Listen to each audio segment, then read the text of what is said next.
अरे बलम मेरी बात मान ले कहबे की आए के डोला मेरी बात मान ले कहबे की नौ तोला की चैन गड़ाए दे मोकू सोने की। ओ राजा मेरी बात मान ले कहबे की नौ तोला की चैन गड़ाए दे मोकू सोने की।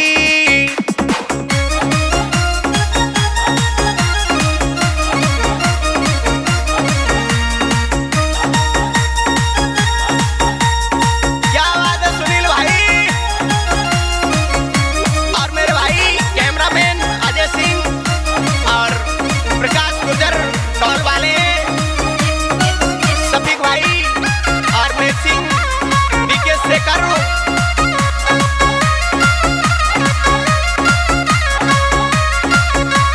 अब तो रामदास मंडेला जी सुनियो अब गोरी कह रही ए जेठ जेठानी गए करौली हर गले खुले आए।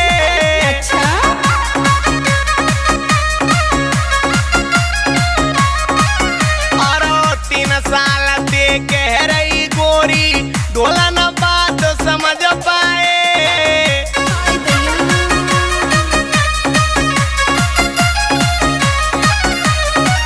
आए जेठ जेठानी गए करौली हरो गले खुले आए। 3 साल दे कह रही गोरी डोला न बात समझ पाए।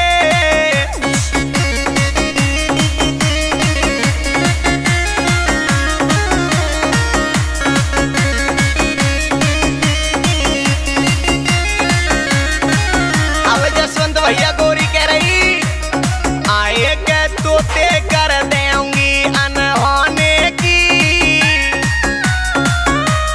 हाय के तोते कर देंगी अनहोने की। नौ तोला की चैन गड़ाए दे मोकू सोने की।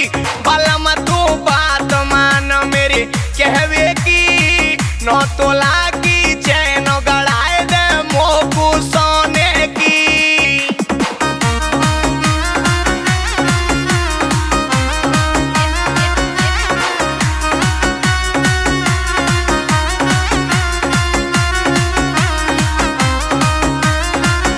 क्या बात है सिंगर गब्बर धवानिया जी और सुरजीत गुर्जर जितेंद्र कोमल रोहित करदम।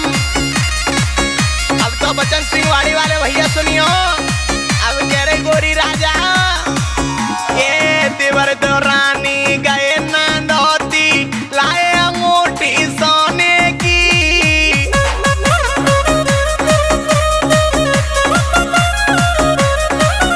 और दो रानी मेरी चमक छल्लो चटक पड़ी जापे गोने की।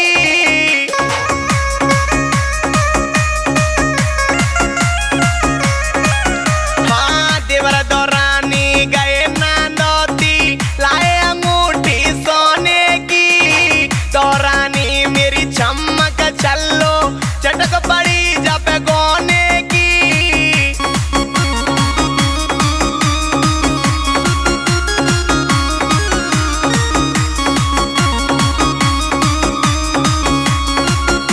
अब कह रही अरे नार नए अब तेरे घर में रहने की।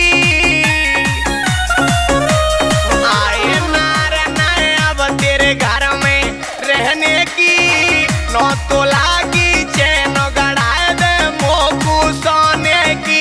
बलम तू बात मान मेरे कहने की नौ तोला की चैन गड़ाए दे मोकू सोने की।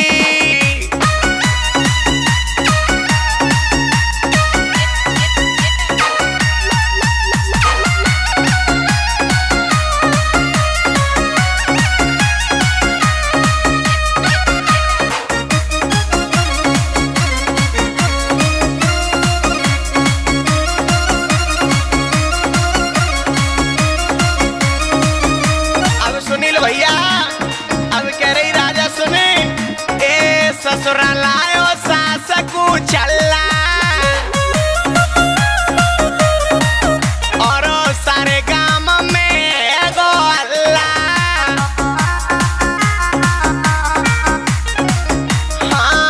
ससुरा लायो सास कुचला सारे गाम में एगो हल्ला।